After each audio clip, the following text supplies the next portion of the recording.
మదనపల్లిలో బాలిక హత్యపై స్పందించిన హోంమంత్రి అనిత. అన్నమయ్య జిల్లా మదనపల్లిలో 7 ఏళ్ల బాలిక హత్య ఘటనపై హోంమంత్రి అనిత స్పందించారు. చిన్నారి తల్లిదండ్రులను ఫోన్లో పరామర్శించి ధైర్యం చెప్పారు.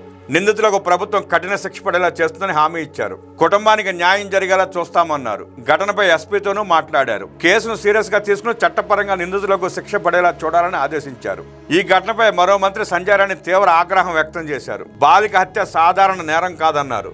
చిన్నారిపై జరిగిన దాడి సమాజ గౌరవంపై జరిగిన దాడిగా పేర్కొన్నారు. దోషులు ఎంతటి వారైనా కఠిన శిక్ష తప్పదన్నారు. మహిళలు బాలికల భద్రతపై ప్రభుత్వం రాజీ పడదని స్పష్టం చేశారు. చిన్నారి హత్య కేసులో సమాజానికి గట్టి సందేశం ఇచ్చేలా చర్యలు ఉంటాయన్నారు.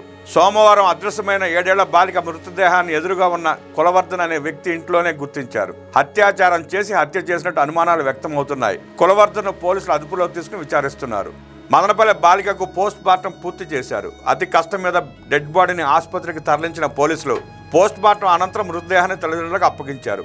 హత్యా ఘటనతో మదనపల్లిలో ఉద్రిక్త వాతావరణం చోటు చేసుకోవడంతో ప్రజలు సమయంతో ఉండాలని డీఐజీ ప్రవీణ్ విజ్ఞప్తి చేశారు. పోస్ట్ మార్టం నివేదిక అందగానే వివరాలు వెల్లడిస్తామని తెలిపారు.